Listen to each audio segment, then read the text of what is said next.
안녕하세요. 오늘도 사연살롱을 찾아주셔서 감사합니다. 결혼 1년차 여성입니다. 제가 1년간의 결혼 생활을 통해 알게 된 한 가지는 진실은 주머니 속 송곳과 같아서 반드시 튀어나온다는 거였어요. 누가 지은 말인지는 모르겠지만 제가 처한 상황과 정말 찰떡같이 들어맞는다고 생각했거든요. 엄마들이 어린 아이들한테 하지 말라고 하는 것 중에 거짓말이 있잖아요. 저 역시도 어릴 때 거짓말을 하면 고모한테 엄청 꾸중을 듣곤 했어요. 준비물을 사고 남은 거스름돈으로 군것질을 해놓고 잃어버렸다고 해서 혼나고, 학원을 몰래 빠지고 친구가 놀아놓고 학원 간 척했다가 혼나고, 그 밖에도 이런저런 거짓말을 했다가 꾸중을 듣곤 했어요. 그러다 점점 나이가 들면서부터 거짓말은 안 하게 되었던 것 같아요. 고모한테 혼날까봐 그랬던 게 아니라 스스로 창피하다는 생각이 들어서 그랬던 거죠. 그런데 저희 시어머니는 나이 50이 되도록 여전히 거짓말을 그렇게 하세요. 살면서 이렇게 숨 쉬듯이 거짓말을 한 사람은 또 처음이었죠. 그 거짓말이 자신을 돋보이기 위한 거짓말이라면 별 문제가 없겠지만, 저희 시어머니의 거짓말은 타인에게 피해를 주는 거짓말이었어요. 자기 욕심을 채우기 위해 상대를 희생양으로 써먹는 아주 비열한 거짓말이었죠. 그래서 가르쳐주려고 해요. 함부로 내뱉은 말이 얼마나 무서운 형벌로 돌아오는지를요. 저는 더할 나위 없이 다복한 가정에서 자랐어요. 남들이 보기에는 결핍투성이 가정이었지만요. 저희 부모님은 제가 2돌도 되기 전에 세상을 떠나셨어요. 교통사고 때문이라고 들었어요. 하루아침에 고아가 된 저를 키워준 건 고모였어요. 그것도 아빠와는 배다른 형제였던 사람이죠. 결혼도 안 한 고모가 저를 키우게 된 건 저희 아빠에 대한 고마움 때문이라고 했어요. 내가 10살 때 우리 엄마가 재혼을 하셨어. 말이 좋아 재혼이지.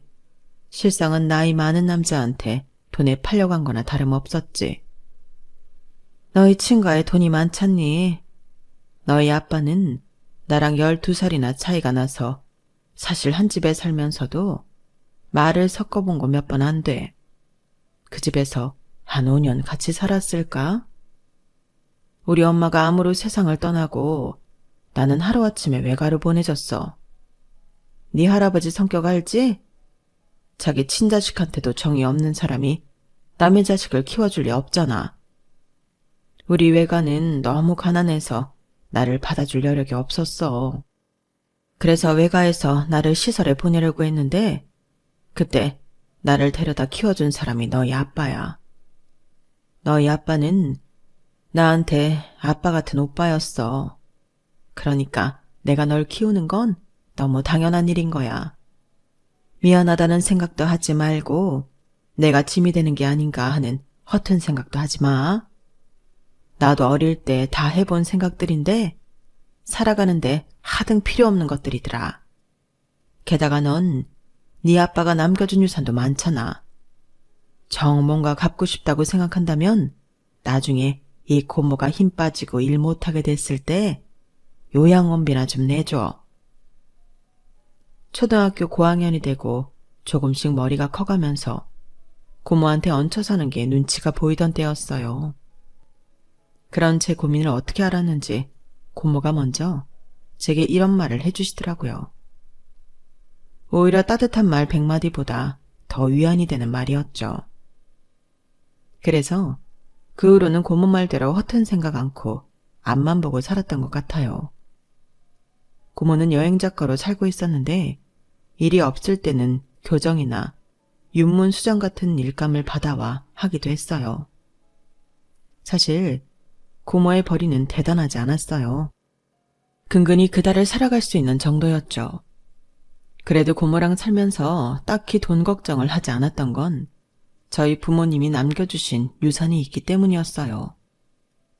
친할아버지가 돌아가시면서 아빠한테 남겨졌던 재산이 고스란히 제게 돌아왔으니까요. 그래도 고모는 가급적 그 돈을 쓰지 않으려고 노력했고, 제가 성인이 된 후에는 거의 손대지 않은 거금과 건물을 제 손에 쥐어주셨어요. 요즘은 영인 리치들이 꽤 많다고 하잖아요.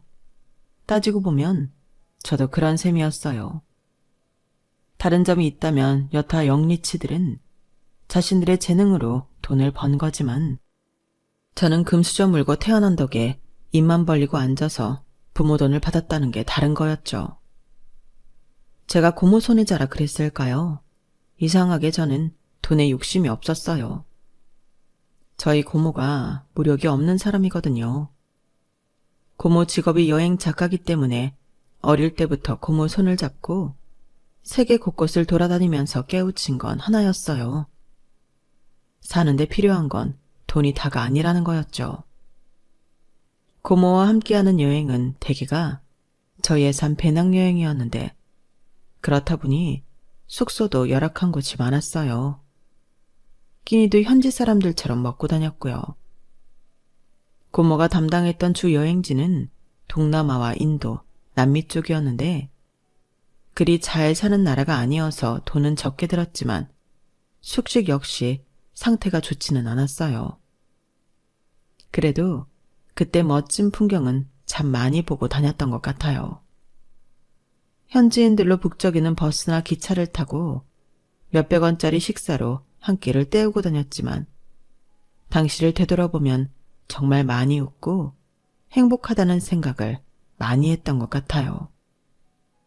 늦은 밤 차도 끊기고 무거운 배낭을 짊어진 채 길을 헤매는데, 그런 저희를 아무 대가 없이 오토바이에 태워 숙소까지 데려다준 사람들. 10시간 넘게 기차 안에서 쫄쫄 굶고 있는데, 짜파티와 커리를 나눠준 인도인 가족. 환전을 못해서 현지 돈이 다 떨어진 우리한테 밥과 물을 내어준 식당 사장님까지. 크고 작은 도움을 받으며 감사함도 많이 느꼈던 것 같아요. 그럴 때마다 고모는 자신이 가지고 있는 것 중 꽤 좋은 것들을 선물로 주고 오곤 했어요. 가격만 두고 따져본다면 분명 고모가 손해였지만, 고모는 그런 걸 따지는 사람이 아니었어요.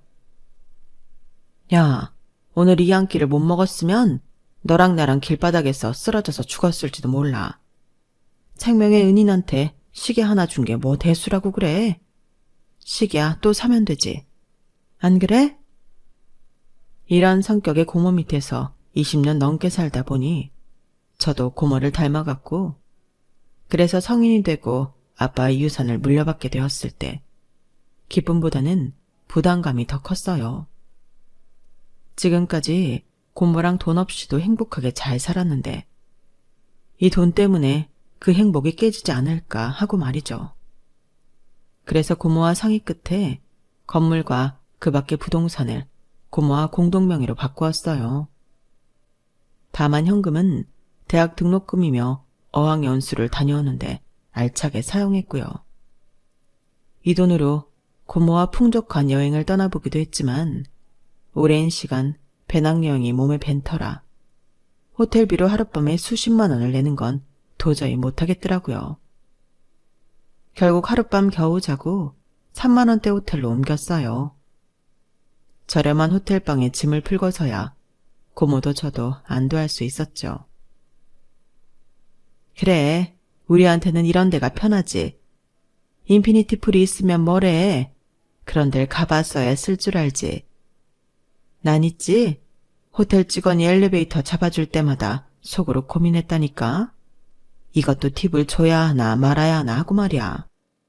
내 돈 쓰면서도 어찌나 불편하든지. 확실히 난 5성급 호텔보다 여기가 100배 1000배 편해. 하룻밤에 3만 원밖에 안 하는데 조식까지 주니 얼마나 훌륭해. 그건 그런데 이러다가 아빠 유산 10분의 1도 못 쓰고 죽는 게 아닌가 싶어. 이렇게 인생이 궁색해서야 어디 손 떨려서 돈 쓰고 살겠냐고. 고모는 그렇다 치고 어떻게 조카까지 이렇게 저렴한 인생을 살게 하냐? 고모 때문에 평생 대접받고 살긴 글렀어. 그때 그렇게 장난처럼 했던 말이 정말 현실이 될 거라고는 전혀 몰랐어요. 대학을 졸업하고 출판사에서 일을 하던 저는 거래처 직원이었던 남편을 만나 3년 연애 끝에 결혼을 했어요. 평생을 고모와 단둘이 살다가 떨어져 살려니 걱정이 되더라고요. 어릴 때는 고모한테 기대 살다가 좋아하는 남자가 생겼다고 저만 쏙 빠져나가는 기분이었거든요. 특히나 저희 고모는 저를 키우는 동안 연애도 않고 혼자였던 터라 미안함은 더 컸죠. 웃기고 있네. 야, 내가 지금 얼마나 속이 시원한 줄 아니? 난 네가 평생 내 옆에 들러붙어 살까봐 그게 걱정이었던 사람이야. 허튼 생각 말고 네 가정 잘 꾸려나갈 생각이나 해. 그게 널 키워준 이 고모한테 할 수 있는 최고의 효도야. 알았어? 말은 그렇게 했지만 상견례를 앞두고 고모는 전과 달리 멍한 표정으로 앉아있는 날이 많았어요. 지금까지 그런 모습의 고모를 본 적이 없어서 내심 걱정이 되더라고요. 그래서 하루는 고모한테 얘기를 꺼냈죠. 신혼집을 고모 집 근처에 구할까 생각한다고요. 시도 때도 없이 자주 찾아올 테니 너무 서운해하지 말라고 말이죠. 그랬더니 아이고, 고양이가 쥐 생각해주고 있네. 제이야, 내가 걱정하는 건 그게 아니야. 고모가 애니? 혼자 살게 됐다고 걱정하게. 난 그저 네가 부모 없이 고모 손에 자란 걸로 네 시어머니한테 책 잡힐까 봐. 그게 걱정인 거야. 며칠 뒤면 상견례인데 그날 무슨 말이 나올까 걱정도 되고, 부모 없이 자랐다고 네 시어머니가 너 구박할지도 모른다 생각하면 작아다가도 피가 거꾸로 솟는 것 같거든. 고모, 요즘에 그런 걸로 며느리 괴롭히는 사람이 어딨어. 그건 다 드라마에서나 나오는 일이야. 난 또 뭐라고. 그리고 영민 씨 어머니 그런 사람 아니야. 전에 인사드리러 갔을 때 보니까 성격이 쿨하시더라고. 부모 없이 자랐다고 무시당할 일 없으니까 걱정 마. 그렇다면 다행이고. 고모의 걱정과 달리 상견례장에 나온 시어머니는 연신 고모 칭찬을 하셨어요. 세상에, 어쩜 이렇게 조카를 잘 키워내셨어요? 제이는 어디 하나 버릴 게 없을 정도로 애가 정말 진국이에요. 능력도 있고 착하고, 게다가 성격이 얼마나 싹싹해요? 이게 다 고모가 사랑으로 키워주셔서 그런 거 아니겠어요? 난 정말이지 우리 며느리가 세계 최고라고 생각해요. 그렇게 좋게 봐주시니 감사합니다. 아무쪼록 잘 부탁드릴게요. 시어머니는 그날 입에 침이 마르도록 제 칭찬을 하셨어요. 그 모습에 내심 다행이다 싶었죠. 그런데 상견례를 마치고 돌아온 고모 표정이 이전보다 어두워 보이더라고요. 뭐가 마음에 안 들어 그러냐고 물었더니 네 시어머니 말이야. 아무래도 난 좀 마음에 걸려. 널 칭찬하는 게 너무 과하다고 생각되더라고. 내가 여행을 하면서 사람들을 많이 만나봤잖니? 인종과 국적을 불문하고 립 서비스가 과한 사람들 치고 진실된 사람이 없었어. 꼭 사기꾼처럼 먹잇감 앞에 놓고 속마음 감추려고 달콤한 말 내뱉는 것 같더란 말이지. 고모, 그건 좀 오바다. 아무렴 어머님이 그러시겠어? 나한테 뭘 뺏어갈 게 있다고. 이번 일은 고모 생각이 지나친 거야. 그랬으면 좋겠다만 글쎄다. 처음부터 저희 시어머니를 달갑지 않게 생각했던 고모는 결혼 후에 건물과 부동산을 제 단독 명의로 바꿔주는 걸 보류하셨어요. 그런데 나중에 보니 이게 신의 한 수였더라고요. 시어머니는 결혼 준비를 하면서도 매번 제 칭찬을 이어가셨어요. 신혼집을 고모 집 근처로 구하겠다고 하는데도 반대는커녕 칭찬을 하실 정도였죠. 그래, 잘 생각했다. 아무래도 고모님이 너 결혼하고 나면 적적하실 텐데. 네가 곁에 살면서 자주 들여다봐드려야지. 그게 키워준 분에 대한 도리가 아니겠니? 내 며느리지만 참 속도 깊구나. 저는 그런 어머님 말씀을 곧이곧대로 받아들였고 대신 제 뜻에 따라 고모집 근처에 집을 얻는 대신 돈은 제가 대기로 했어요. 그러자 어머님은 펄쩍 뛰시며 그건 아니라고 하시더군요. 얘는 둘이 살 집을 왜 네 돈으로 하니? 우리가 없이 사는 사람도 아니고 네가 그러면 주변에서 우리 집 흉봐. 일단 내가 돈 만들기엔 시일이 촉박하니까 네 돈으로 먼저 잔금 치르고 차후에 내가 네 계좌로 돈 넣어줄게. 용인에 있는 아파트랑 양평 땅 정리하면 얼추 될 것 같거든. 네, 알겠습니다. 그럼 저는 집에 혼수 채울 거 준비할게요. 그래 참, 집 명의는 누구 명의로 할 거니? 요즘은 부부가 공동 명의로 한다지만 넌 네 명의로 된 건물도 있고 세금 문제가 걸리지 않겠니? 내 생각엔 일단 명의는 우리 영민이 앞으로 하는 게 좋을 것 같다. 다른 뜻은 없어. 세금 나가는 게 아까워 그러는 거지. 어머님 말씀대로 제 앞으로는 건물과 부동산이 있어서 집까지 사게 되면 세금이 엄청 오를 게 뻔했어요. 그래서 집은 남편 이름으로 하기로 했어요. 부동산 일부를 정리한 돈으로 신혼집 잔금을 치르고 그동안 제가 모은 돈으로 혼수도 준비했어요. 가전제품은 남편이랑 같이 골랐고 주방 도구나 그릇은 고모랑 같이 골랐죠. 그러다 집 얘기가 나왔는데 집 명의를 남편 이름으로 한 걸 몰랐던 고모는 뒤늦게 그 말을 듣고는 펄쩍 뛰더라고요. 미쳤어. 그걸 왜 영민이 이름으로 해? 아직 네 시어머니가 돈을 보내준 것도 아닌데.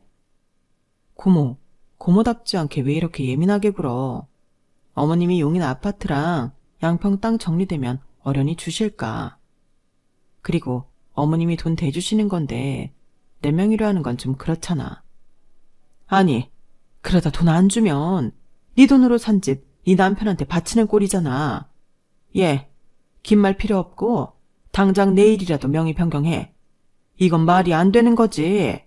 네 시어머니가 돈 보내주면 그때 영민이 명의로 돌리라고. 고모한테는 알았다고 대답했지만 굳이 그럴 필요가 있을까 싶었어요. 괜히 서로 기분만 상하게 될 것 같아서 꺼려지더라고요. 그래서 고모한테는 미안하지만 명의 변경 얘기는 남편한테 꺼내지도 않았어요. 정신없이 결혼 준비를 하는 사이 시간은 흘러 결혼식 당일이 되었어요. 저희 쪽 하객은 별로 없어서 신부 측 자리에 신랑 측 하객도 함께 앉게 되었죠. 어머님이 워낙 마당발이셔서 하객이 꽤 많았거든요. 일생에 한 번뿐인 결혼식이니 참고 버텼지. 그게 아니라면 정말 중간에 다 팽개치고 도망치고 싶을 정도로 피곤하고 힘들었어요.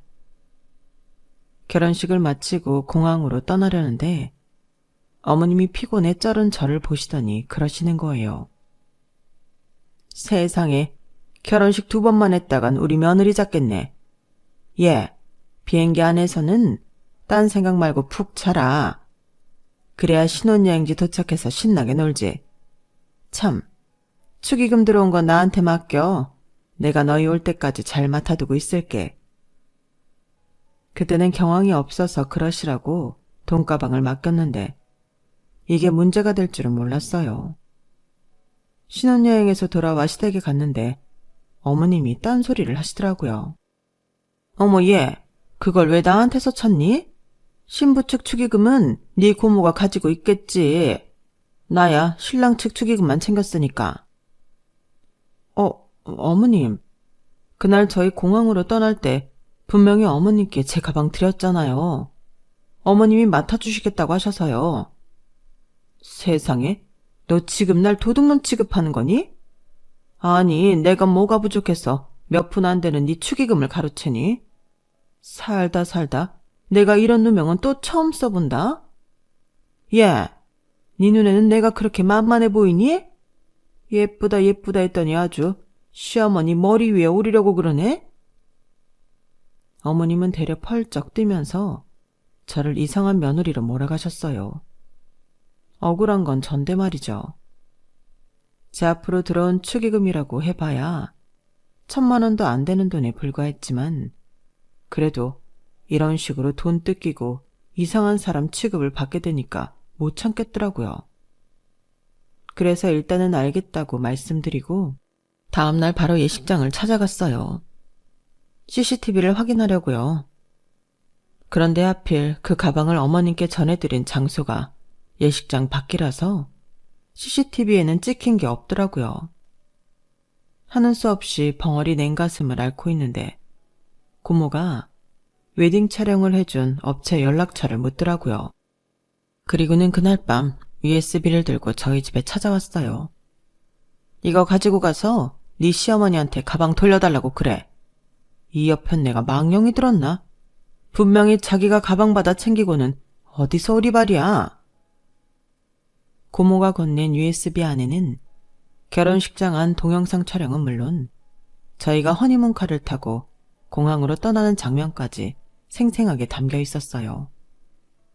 거기엔 제가 어머님께 돈가방을 넘기는 장면도 정확히 들어있었어요. 업체에 찾아가 원본 영상을 찾아온 고모는 잔뜩 성인한 얼굴로 가방 속 액수 확인하고 받아오라고 신신당부했어요.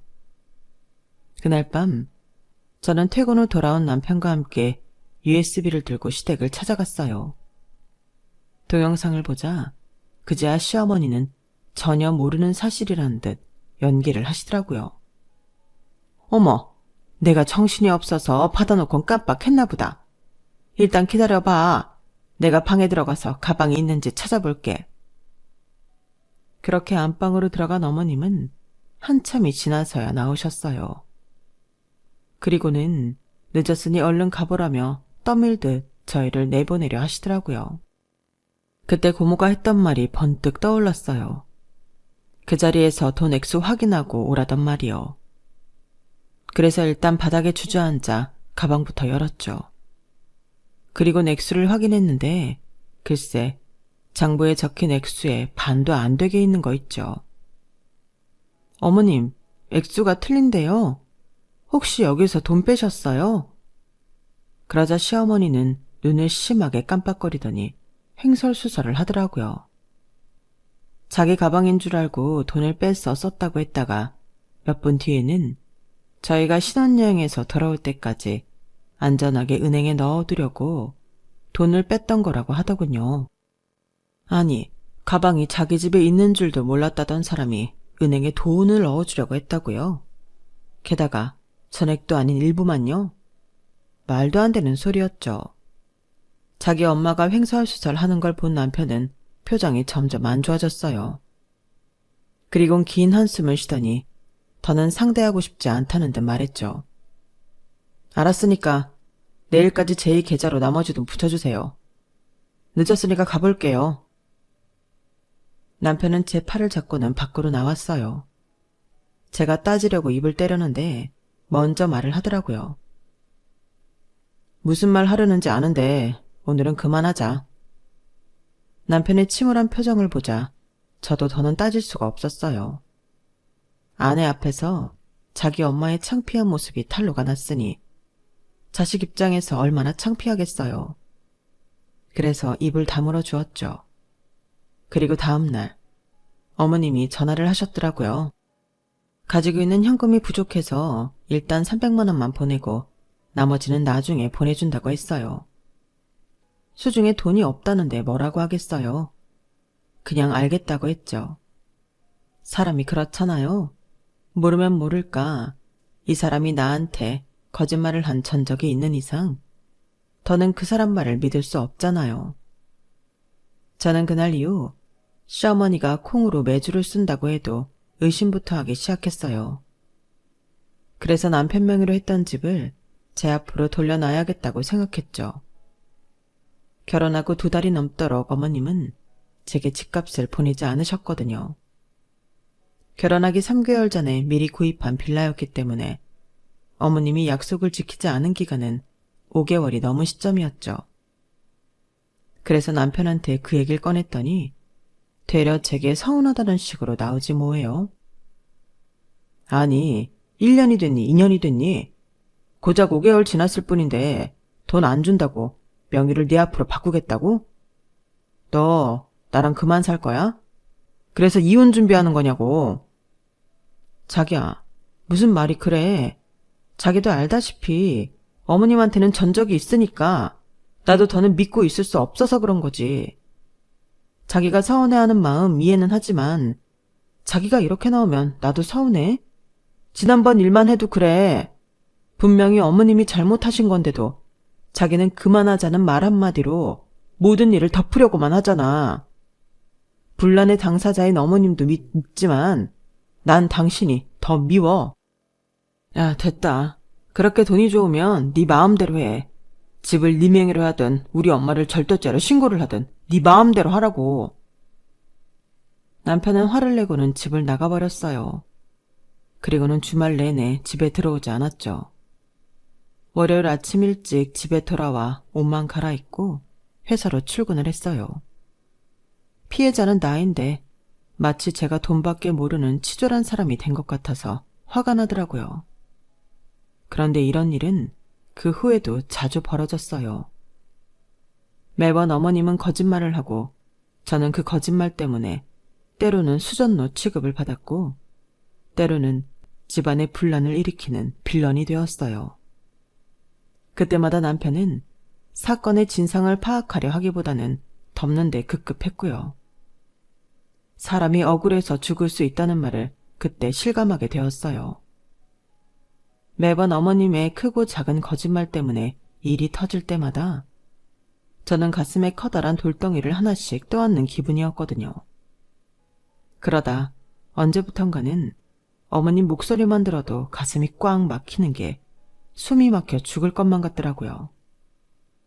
먹는 족족 소화가 안 돼서 소화제를 달고 살고 잠도 이룰 수 없어서 수면제를 처방받아 먹고 있었지만 남편은 그런 제게 관심조차 없어 보였어요.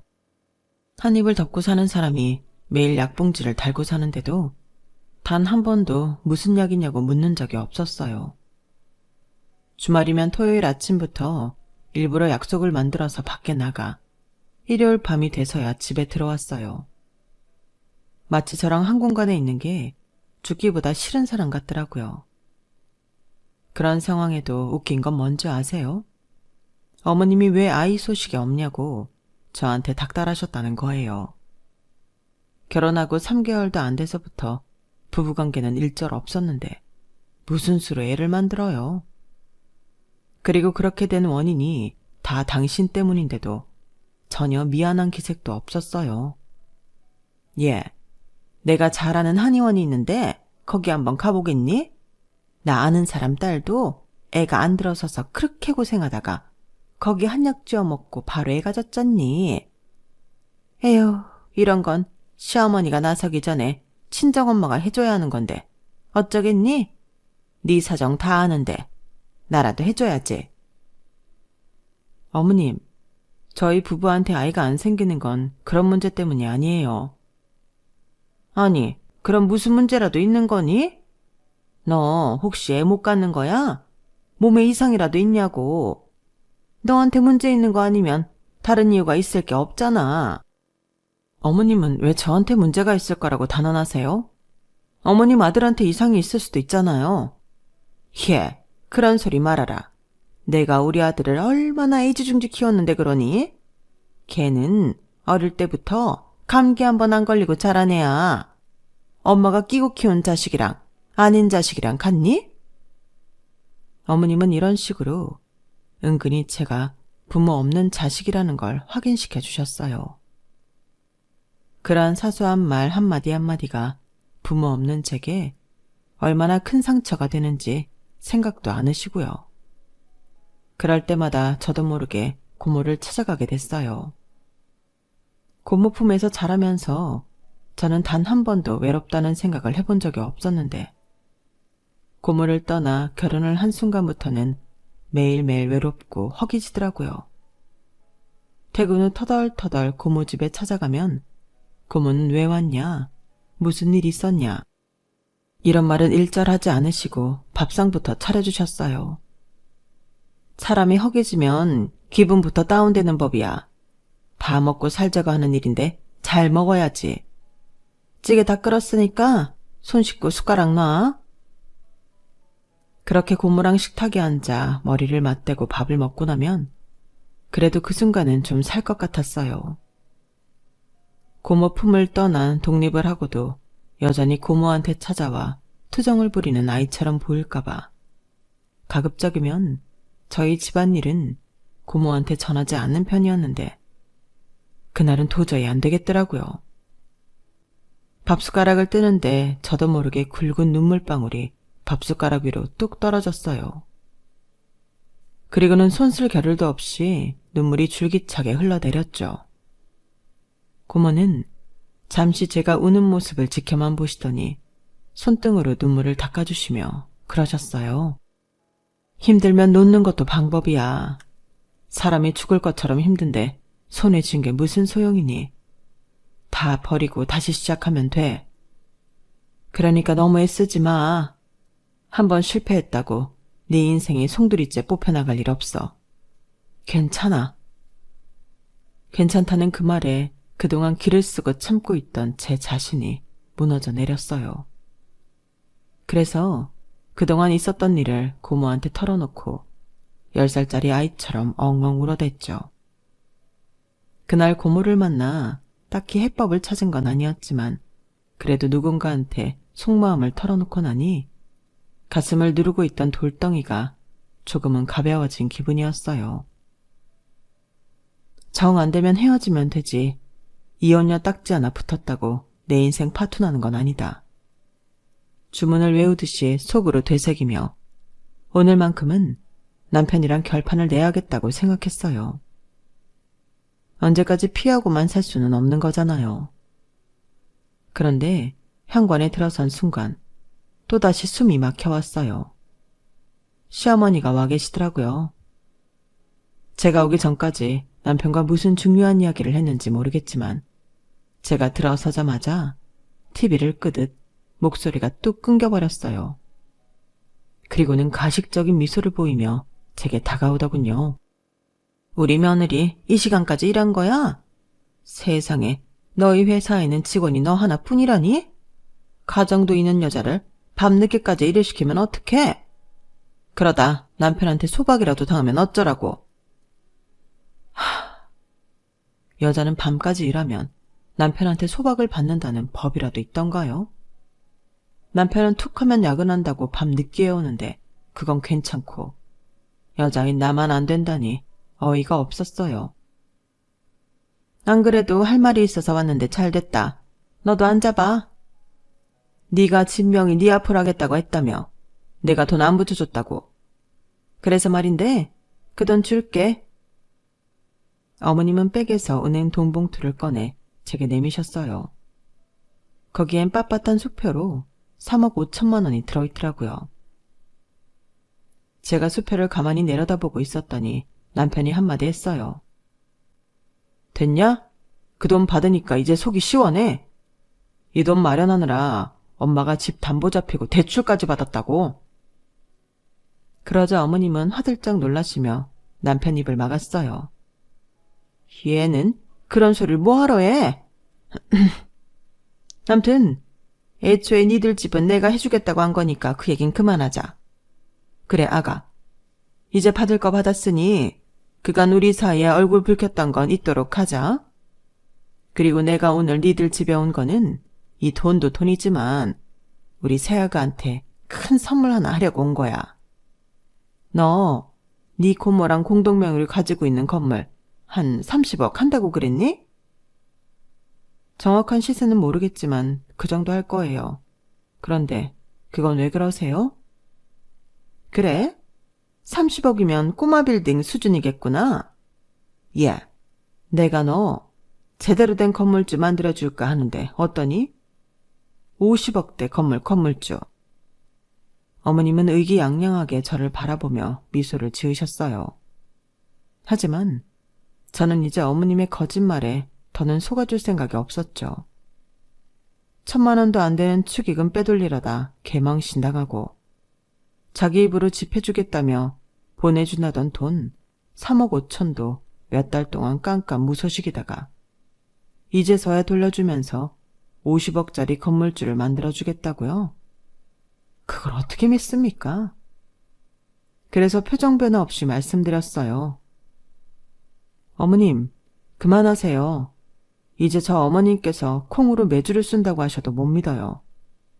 어머님은 저한테 신용을 잃으셨어요. 얘 말하는 것 좀 봐. 왜 내 말을 못 믿어? 내가 뭘 어쨌다고? 너 집값 좀 늦게 줬다고 시험이 나를 무시하는 거니? 아니, 내가 네 돈을 떼먹기랬어. 너한테 사기를 치기랬어. 기껏 지 생각해서 얘기 꺼냈더니 당돌하게 받아치는 거 봐. 네가 이러니까 우리 아들이 밖으로 놔두는 거야. 네가 사람을 무시하고 냉랭하게 구는데 어떤 남자가 집에 들어오고 싶어 하겠니? 나라도 집에 오기 싫겠다.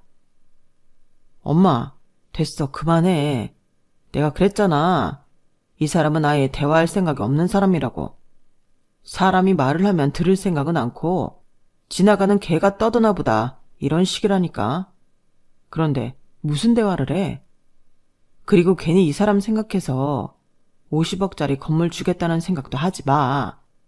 엄마 알기를 뭐같이 하는 며느리한테 그런 걸 뭐하러 줘? 남편은 자기가 더 성을 내며 열분을 토했어요. 그쯤 되자 어머님이 나서서 남편을 진정시키는 상황이 되었죠. 영민이 넌 좀 가만히 있어봐. 네가 이렇게 화를 내니까 니처럼 대화를 할 수가 없잖아. 예, 아가. 그간 내가 몇 번 실수한 것 때문에 네가 내 말을 못 믿는 거? 난 그거 다 이해한다. 나라도 그랬을 거야. 그런데 이번 건은 달라. 절대 너한테 손해 갈 일이 아니니까 한번 들어보기나 해. 내가 부동산 쪽에 발이 넓은 건 너도 알고 있지? 니들 결혼식에도 부동산 큰손인 첨당동 박 사장님이랑 평창동 사모님 오셨었잖아. 서울 시내 부동산 좀 가진 사람들 치고 그분들 모르는 사람이 없다? 왠지 아니? 알짜배기 건들은 다 그분들 손을 거쳐서 연결되기 때문이야. 부동산 브로커 끼고 부동산 투자하는 사람들은 다들 하수야, 하수. 그 두 사람 손을 잡아야 크게 한몫 잡을 수 있는 거지. 그런데 다행히 이번에 내가 두 분이 기획하는 사업에 끼일 수 있게 됐지 뭐니? 그래서 말인데 현재 분양 중인 아파트에 10억만 투자해다오. 그것만 해주면 이번에 계획 중인 신도시 사업에 나도 숟가락 좀 얹을 수 있거든. 그러면 나 죽을 때 50억짜리 건물 네 앞으로 남겨줄게. 10억짜리 아파트 하나로 50억짜리 건물 갖는 건데 이보다 남는 장사가 어딨니?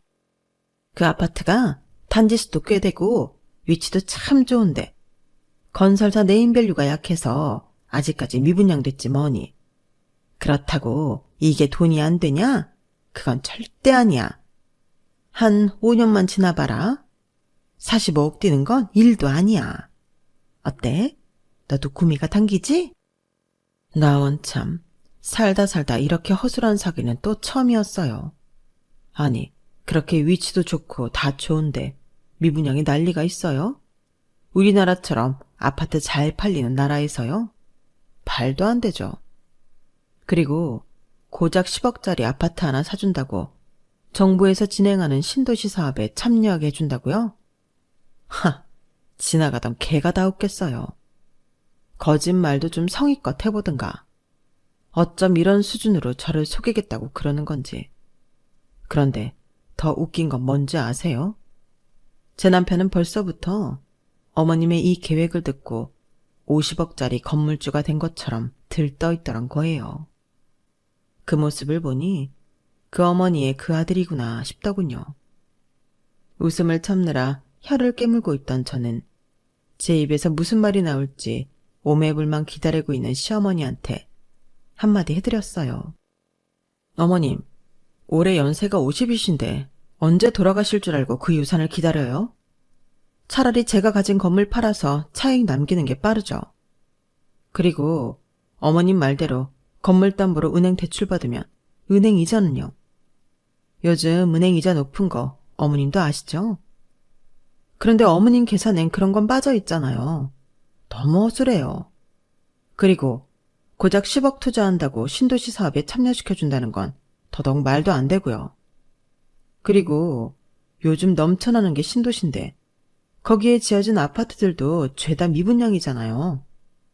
일단 사람이 몰리지 않는데 50억 건물은 지어서 뭐 하겠어요. 암튼 재밌는 얘기 잘 들었고요. 저는 투자 안 할래요. 호구가 아니고서야 그런 말에 안 속죠. 그런 말에 속는 사람이 바보 아니겠어요? 뭐야? 너 그 말은 내가 호구란 소리냐? 나보고 바보로 간 거야? 어머님도 참 말이 그렇다는 거죠. 아, 그리고 저도 어머님이랑 이희한테 할 말이 있어요. 제가 심사숙고해서 결정한 건데요. 저 이희랑 헤어지려고요. 부부가 한평생 살아가려면 서로에 대한 신뢰가 있어야 하잖아요. 그런데 영민 씨는 부부간의 신뢰를 저버렸어요. 처음엔 저랑 싸우면 주말에 어머님 댁에 가곤 했잖아요. 그래서 최근까지도 그런 줄 알았거든요. 그런데 알고 보니까 전에 사귀던 여자친구 집에서 밤을 보내고 오는 거였더라고요. 그 말에 남편은 얼굴이 사색이 되었어요. 그리곤 허둥지둥 변명을 늘어놓았죠. 아니, 그건 오해야.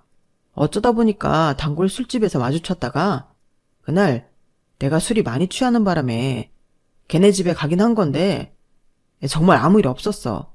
딱 한 번이었다고. 영민 씨, 자기도 이제 보니 자기 엄마 쏙 닮았구나. 무슨 거짓말을 그렇게 대책 없이 해. 그 전 여자친구 인별에 사진 올라온 것만 해도 몇 장인데. 그 집에 드나든 지 반년도 넘었던데 사진 밑에 날짜 다 찍히는 거 몰랐어? 요즘은 어지간히 계획 짜지 않으면 여기저기 흔적이 남아서 거짓말하기 참 힘들어. 머리 나쁘면 거짓말도 못한다? 그 여자도 참 웃기지. 가정 있는 남자랑 외도하는 주제에 그런 사진을 버젓이 인별에 올리고 말이야. 나한테 소송당하고 나서 회사랑 주변에 개망신을 톡톡히 당해봐야. 아, 내가 인생 잘못 살았구나. 반성하려나? 암튼 그건 니들이 알아서 할 일이고 난 결벽증이 있어서 남이 쓰던 거 같이 못 쓰거든. 그래서 그냥 너 그 여자한테 주려고. 아, 그리고 어머님도 인생 그렇게 살지 마세요. 그 나이 먹고도 구질구질하게 매번 거짓말을 하세요. 초딩도 아니고. 그리고 왜 3억 5천만 주세요? 680만 원 더 주셔야죠. 기억 안 나세요? 저희 결혼식 날 어머님이 제 축의금 가방에서 슬쩍 한 돈. 그때 저한테 꼴란 300만 원 보내주시면서 뭐라고 그러셨어요? 나머지는 조만간 보내주겠다고 하셨잖아요. 10억도 우습게 하시는 분이 6,800만 원도 아니고 꼴랑 680만 원을 나눠 먹으려고 그러셨어요? 에이, 쪽팔린다. 그 돈도 이번 주 내로 제 계좌로 입금해 주세요. 그리고 저 내일 출근해야 하니까 그만 돌아가 주세요. 저는 할 말을 하고는 안방으로 들어가 문을 걸어 잠궜어요. 이미 남편과는 각방 생활을 하고 있어서 남편이 안방에 들어올 일은 없었으니까요. 제가 옷을 갈아입는 동안 거실에서는 두 모자의 열띤 공방전이 이어졌어요. 제게 10억 투자를 받으려고 집값 3억 5천을 여기저기서 빌린 모양이더라고요. 집에는 대출이 주렁주렁 걸려 있어서 지인들과 사채까지 이용한 모양이었어요. 시어머니는 이제 어떻게 할 거냐고 자기 아들을 나무랐고 남편은 일단 나가서 얘기하자며 시어머니를 데리고 밖으로 나가더군요. 또 무슨 말을 지어내려고 그러는지 모르겠지만 이미 버스는 떠났다는 걸 두 모자만 모르는 것 같았어요. 다음날 아침 어머님과 남편은 3억 5천을 다시 돌려달라고 그러더라고요. 그동안 이 집에서 같이 살았으니 저한테도 집값을 내라면서요. 애초에 남편이 지불하고 저는 혼수를 하기로 했던 거라서 그건 안 되겠다고 했더니 힘으로 돈을 뺏으려들지 뭐예요. 결국 경찰까지 출동해서 남편과 시어머니를 뜯어 말렸고 저는 짐을 챙겨 고모집으로 들어갔어요. 그리고는 이혼 소송이 시작되었어요. 결혼을 준비하는 것만큼이나 이혼을 하는데도 체력적으로나 정신적으로나 많이 피곤하더라고요. 그래도 결국 제가 원하는 선에서 이혼 판결을 받을 수 있어서 다행이었어요. 이혼 소송 외에도 남편의 전 여친한테서는 상간녀 위자료 청구 소송을 통해 위자료를 받을 수 있었는데 그렇게 당당하게 인별에 사진까지 올리던 패기는 어디 가고 위자료를 깎아달라고 연락을 했더라고요. 하도 집요하고 귀찮게 연락을 해대서 자꾸 일하면 직장 게시판에 폭로글을 올리겠다고 했더니 더는 연락을 않더라고요. 연락을 않는 건 좋은데 위자료도 보내지 않아서 결국 그 여자 회사에 급여 가처분 신청을 했고 그 일로 회사에서 남편 전 여친의 불륜 사실을 알게 되었나 봐요. 소문에 시달리다 얼마 뒤 회사를 그만두고 나왔다고 하더라고요. 저야 뭐 손 안 대고 코를 푼 격이었죠. 그리고 얼마 전 남편으로부터 위자료가 도착했어요. 신혼집으로 사용했던 빌라를 팔아 보냈더라고요. 그 돈을 보내면서도 얼마나 웃겼는지 아세요? 저한테 3억 5천 빼주느라 집도 날리고 사채 이자에 시달리고 돈 빌려줬던 지인들한테까지 소송을 당해서 만신창이가 됐다며 돈 좀 빌려달라고 그러더라니까요. 그 와중에도 시어머니는 대도 않는 거짓말을 해대며 함께 부동산 투자를 해보지 않겠냐고 그러시는데 정말 답이 없는 사람이다 싶었어요. 신혼여행에서 돌아오던 순간부터 시작된 시어머니와의 악연은 그렇게 장장 1년이 지나고서야 끝이 났어요. 현재 저는 고모와 함께 동남아 배낭여행을 준비하고 있어요. 지난 1년간 심적으로 너무 힘들었어서 여행을 통해 그간 받은 상처를 치유해 볼 생각이거든요. 그래서 초등학생 때 처음 고모와 함께 떠났던 동남아로 여행지를 정했어요. 감당할 수 있는 무게의 배낭을 지고서 현지인들 속에 섞여 바다도 보고 산도 오르면서 시간을 보내고 싶거든요.